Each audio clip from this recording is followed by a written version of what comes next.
You guys know what it is. Welcome back to Totally Unbiased. Once again, it's the usual guys with the usual crew. We got Andrew, we got Aidan. How we doing today, boys? What's up? What's going on? All right, so a little birthday fantasy special for Andrew. We're gonna talk a little bit about some fantasy football for, of course, your favorite episode of mine, the fantasy side. Welcome to the fantasy side. Before we get started, Andrew's gonna throw you some socials, so let's get him out there. As usual, guys, you can follow us on TikTok and Instagram at Totally Unbiased. You can follow us on Twitter at YT_unbiased. And right here on YouTube where you're watching this video, hit that subscribe button, hit that bell icon for notifications, and make sure you like this video and stay up to date on all our latest content. All right, so we're gonna talk a little bit. We're kind of just gonna chew the bit, spit the bit a little bit here. We're just gonna talk about some guys. We're gonna react to this weekend. We're gonna talk about some guys and where we go from here with some fantasy players. Aidan, start us off with a guy that you really want to talk about from this upcoming weekend, or from this past weekend. So I'm going to talk about somebody that I don't really like what they've produced, and that's Robert Woods. He was supposed to be the wide receiver one of this offense heading into this NFL season, and Cooper Kupp has not only taken that role, he has run away with it. And Robert Woods, he hasn't really been performing very well. It's not like this is just because Cooper Kupp is playing very well. Robert Woods threw away this role. He hasn't really been performing to the standard that he did last season. They improved on quarterback in the offseason, and he's had a drop in fantasy points. So I personally am very worried about Robert Woods. I think that Cooper Kupp has completely taken that role, and I think there are other wide receivers in this offense that could end up taking the wide receiver 2 role from him too. Like this week, Deshaun Jackson absolutely balled out. So this team just has weapons across the board, and I'm worried that Robert Woods is just going to fade away into fantasy irrelevancy. What do you guys think?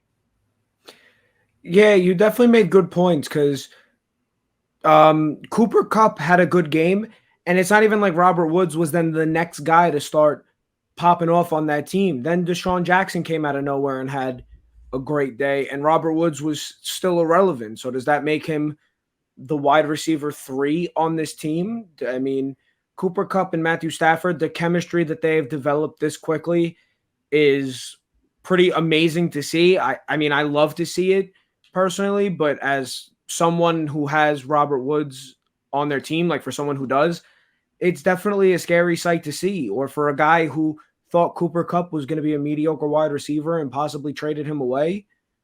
I mean, I don't think anyone expected this, and it really does seem like Robert Woods is, unless in these next couple weeks he produces big numbers, I'm getting ready to hit that panic button.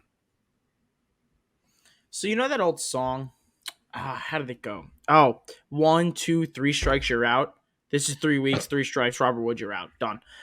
First of all, Robert Woods already, he's an older guy. He's an older player, which, we have to consider. He's been in the league a long time.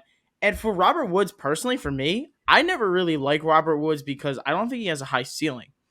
I thought his floor was high. Now it seems like his floor is low and his ceiling is low. I mean, realistically, what is this guy? What is he? I mean, are we gonna watch as Van Jefferson and Deshaun, even older than Robert Woods Jackson, get more targets than him? I mean, not good. Fantasy football wise, it's not working out. Listen, what the Rams are doing, it's working. They're winning games, sure. But if you have Robert Woods, listen, and this is a great transition. He's gonna start sitting with a good friend of mine. That good friend of mine, Robert Woods, the good friend, Allen Robinson. So we're going to transition a little bit into Allen Robinson, man. Woo, he's been bad. Man, Allen Robinson's been bad. He has 86 yards in 3 games. Anybody see that coming? Anyone? Exactly. No. There's been no, like, where did this come from? I honestly, like, somebody tell me. I can't tell you. I mean, listen, we can say quarterback play all we want, but he's had bad quarterbacks his entire career. He's played with Nick Foles, Mitch Trubisky, Blake Bortles, and he's been quarterback proof. Now all of a sudden, where's Allen Robinson? I haven't found him yet. Can't find him, and I have no idea where he is. Yeah, well, like you said, he is somebody his entire career who has been quarterback proof. He has always had a bad QB, and he's always been a top 10 wide receiver, which is amazing. And, this season he gets Andy Dalton, and one would expect that to be the outcome again, being that he's the number one wide receiver in this offense. But we haven't seen it. 86 yards in 3 games. We have not seen it yet. And personally, I think that Matt Nagy is to blame for a lot of this. I think that Nagy is limiting that offense in a major way.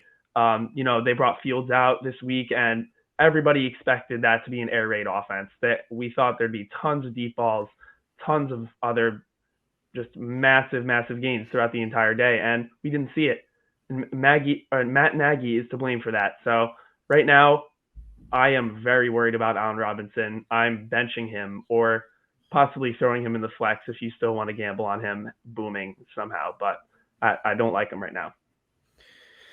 I mean, yes, Matt Nagy is a guy you can definitely blame, but at the same time, you got to blame that offensive line. Justin Fields had, from the ball getting to his hands, 0.78 seconds to get the ball away. Not even a full second. Great quarterbacks usually need 2 seconds to at least get the ball out. He doesn't even have a solid second. When he's looking up at his first read, he's already getting taken down. I mean, how's he supposed to get the ball to Allen Robinson if he can't even look up at the beginning of the play? I mean, yes, it's bad play calling, but that offensive line looked I want to curse because it's so bad, but it's horrendous. It's awful. And I think that's the biggest point of it. Yes, Matt Nagy isn't calling or scheming the offense the right way around this guy. But if the offensive line doesn't hold up, it doesn't matter what play you run. Yeah, it's that offense is terrible.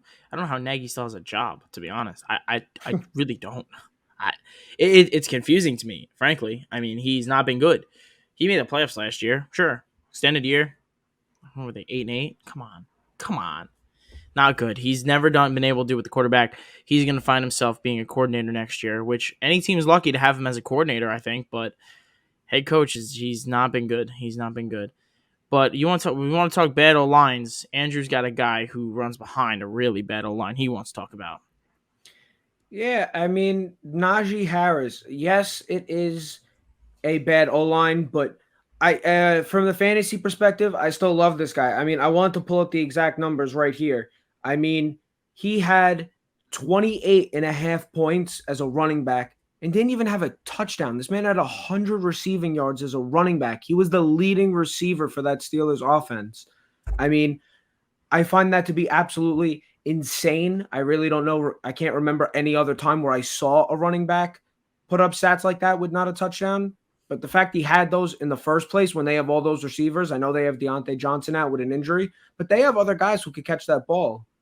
So just in general, I'm very high on him. And I believe that if he could start scoring as well and not have to rely on putting up such crazy yardage numbers, he's a great running back. Great running back, in my opinion. Yeah, I agree with you. Najee is really talented, but that offensive line is terrible. Like, it's really bad. He has the least amount of yards before contact in the NFL. Like, the least amount. Really, really bad offensive line, man. I don't know how else to put it. Like, I think his production still will be limited by how bad that offense is. Not just the line, the quarterback. Ben is terrible. He's terrible. Should have retired 3 years ago. What is he still doing here? Frankly, I don't know. What is he still doing here? Yeah, well, I personally am very worried about Najee Harris because of the lack of good performance from this O-line. But I think that there is one good thing that comes out of this. Ben Roethlisberger is one of the most immobile quarterbacks in the league. The offensive line lets pass rushers get through very quickly. So Roethlisberger is going to be forced in this situation where on a lot of passing downs, he needs to dump it to Najee Harris. So for that reason, I think that there are going to be a lot of weeks where he booms, just like week 3 where he had 28 points, over 100 receiving yards. But for the most part, I think that Najee is not going to perform just because that offensive line is going to be in constant duress. Yeah, no, it really, it's been concerning. But there is an offensive line out there that gave its running back a lot of space on Monday Night Football. Yeah, the Cowboys. Ezekiel Elliott had a fantastic week this week, and a lot of that can be accredited to this amazing O-line. Like you said in our previous video, Zach Martin was killing two people at a time. He was all over the field. He was that whole offensive line was just performing at an elite level the way it does every week. And Ezekiel Elliott found the lanes this week. He was getting 8-yard run after 8-yard run, and that as a result, he finished with, I think, around 26 fantasy points. Now, take this with a grain of salt. This isn't something that you're going to expect from Ezekiel Elliott every week now, because personally, I think he lost a step from the prime years of his career. However, I think that now he's at a point where he has this great offensive line, so he's going to be one week having a very good week and another week, probably busting. It just entirely depends on how he can do and how he can find these holes. I don't think Zeke will be able to stay consistent because in this situation, one of the touchdowns that he's got, CeeDee Lamb was called down at the 1-yard line. He wasn't down at the 1. That was a touchdown. And then he gets a touchdown out of that. He should have never had that opportunity in the first place. And I don't think he, as a person physically, can handle putting up big week after big week after big week because it's going to wear him down. And then they're going to give the ball to Pollard and realize that he could do the exact same thing. So from a fantasy perspective, in the future, I could see this team being not a committee backfield, but splitting the carries 50-50 between these guys, because we've seen in the first 2 weeks, and even somewhat on Monday night, Tony Pollard can do it just as well. Zeke played well, but Yeah, it's perfect. Like, he had good yards, but his longest carry was 13 yards. Like, Zeke is not the guy he used to be. He lost a step, and one begs the question, was it usage in the past? I mean, Jason Garrett used to rush this guy over 300 times every year. Yeah, I think Ezekiel Elliott's been solid, but at the same time, realistically, I don't see him keeping this up. It's going to, the carries he's had in the last few years is going to really take a big toll. I think Jason Garrett kind of wore him down, and, I agree with Aidan. He looks like he lost a step. I mean, he was never the guy to run over people, but I think he's going to have to start, putting his nose down and hitting holes really hard because, I don't know, when he makes those cuts, he looks so slow. It's like stop. Run. It looks like somebody who's lethargic, someone who's slow, someone who's, frankly, fat, out of shape. I mean, I don't really know how else to put it. It's just, he's not either that or he's not healthy, and apparently he's fully healthy. So, I don't know. But I'm going to move on. We're going to move on to somebody who finally, for once in his career, is fully healthy, and he's being fully utilized. And that's Mike Williams. Man, Mike Williams, I'm real excited about. So, for those of you that do not know, the Chargers head coach was the coordinator for the Saints the last few years. He was the coordinator for Kamara's breakout year last year. He was a coordinator for Michael Thomas's huge year the year prior. And it's something to remember because Mike Williams is filling out that Michael Thomas role. Getting the short yards, the dirty yards. He's giving him the ball in space. He's doing the exact same scheming for Mike Williams that he did with Michael Thomas. And it's really, really exciting to see because Mike Williams, not for nothing, is kind of draft bust until this year. But he finally got it. He's got the targets. He's got the receptions. He's healthy. It's a contract year, obviously, a little extra motivation. But he finally looks the part of the 7th overall pick. He's having his breakout right now. And frankly, as a lot of people say, set it and forget it. Set your lineup and just forget that he's even there. Put him right in there. Don't have to worry about him. He is an automatic start from this point forward. Yeah, Mike Williams put himself into a spot where he is getting a massive amount of targets in the short game and in the red zone. And he has pulled through in every single game, especially in the red zone. He's catching balls that are 2 feet behind him. He's catching balls way over his head. he has been magnificent to start the season. And the Chargers have shown very early that they trust him. They trust him deeply because he's being used everywhere. Keenan Allen has seen a small downtick in catches each game because Mike Williams has just been a stud to start the season. So, I'm very high on Mike Williams. I think, right now he's the wide receiver 2 in fantasy. I think he has top 7 wide receiver upside and possibly even higher than that if he can stay consistent the way he is right now. But the most important thing about Mike Williams right now is that he is in an offense that trusts him, especially the coaches. And he, for that reason, is getting a massive volume each game. And he has really shown that he deserves it. Yeah, he's definitely they definitely trust him in that offense. But one thing that just makes me weary, we know that Keenan Allen can put up big numbers too, and it makes me worry at any point in the season, can Mike Williams take a dip and Keenan Allen start booming at a crazy level? Is it going to flip-flop between them? Are they going to complement each other evenly? So, yes, we definitely have seen that he has the potential to put up these big numbers. It's just my questioning of whether he's going to be consistent with it. Because like Nick said, this is the first time he's played to the potential that we believed he could be, but we don't know what his longevity is. As of right now, yes, he definitely is a lock as a start in fantasy. It's just we got to be very careful going forward to see if he can be consistent with this. Yes, the first 3 weeks of the season is a good sign, but I just want to see a little more before I give him an A-OK stardom. No matter what, you don't have to worry at all. Yeah, that's a really fair point. And I think, him scoring touchdowns doesn't hurt, but the fact that his targets per game are that large and Allen's still remain large is something that's very encouraging. Also encouraging is a guy who had a lot of drops in the preseason, didn't look so good, but he ain't dropping. The only thing he's dropping now, touchdowns. Yeah, no, my guy that I want to talk about, Jamar Chase. Obviously, like Nick said, what we heard going into this season at a Bengals camp, it was just a bunch of nonsense. Because now, when you put him in an actual game in a real-time situation, he is performing. I mean, just to go over his stats real quick, because I want to get specific on this. This man hasn't had more than 7 targets in a game. He had 5 receptions the first week, 2 the second week, and 4 on the third week.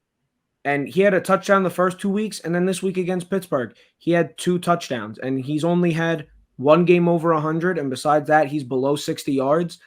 That's great number. I don't know what the record is exactly, but I believe he broke the record for a rookie with his first 3 starts to have 4 touchdowns. So he's really coming out of the gate. And an offense where, yes, we expected him if he could play, like if he could break this whole Butterfingers issue that we were hearing a lot about.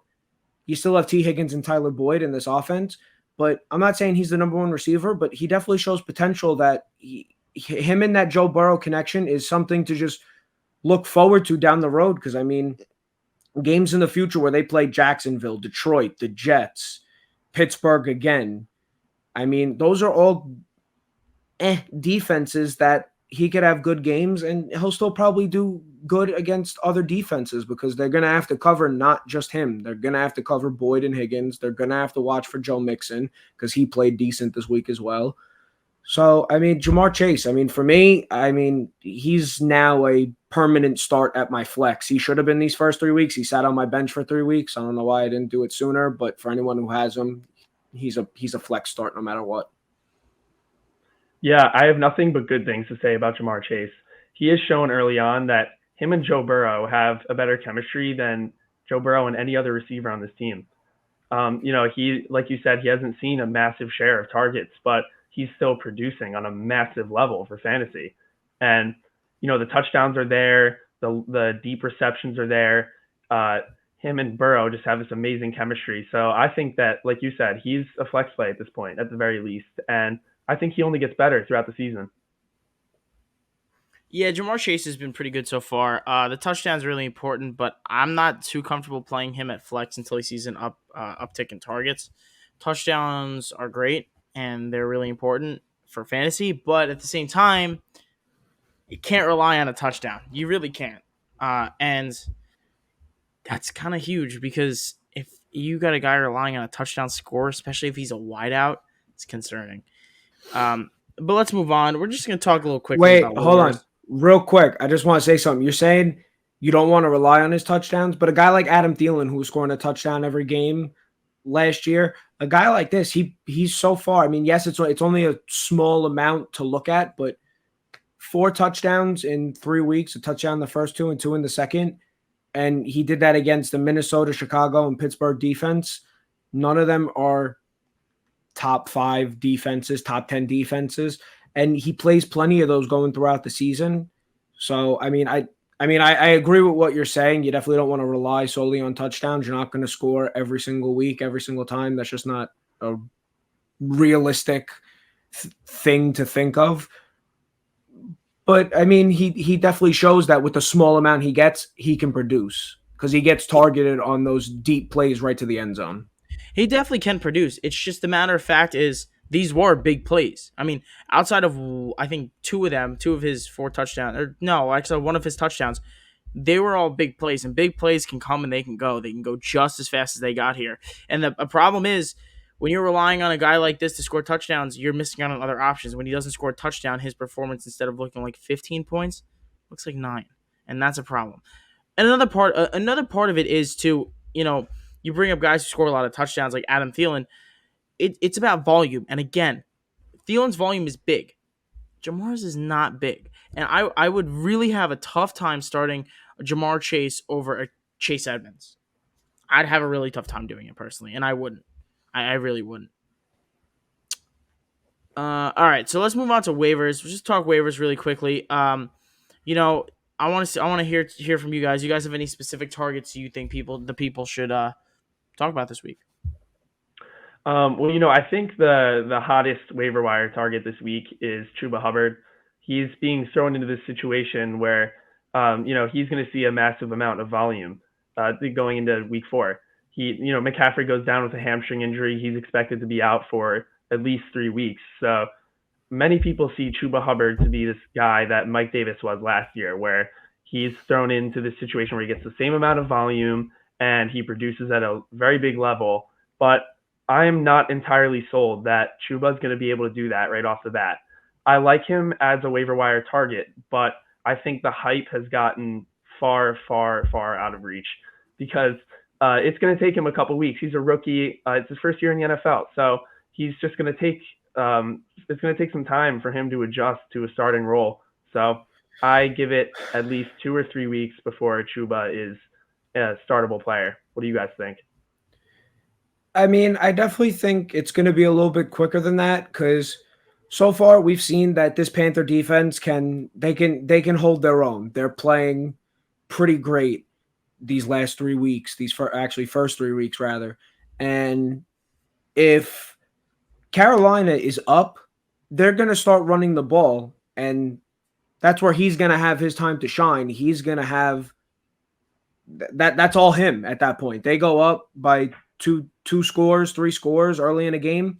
He's going to be running the ball and having a field day with it, and he's going to show his potential. I think it comes a little bit quicker.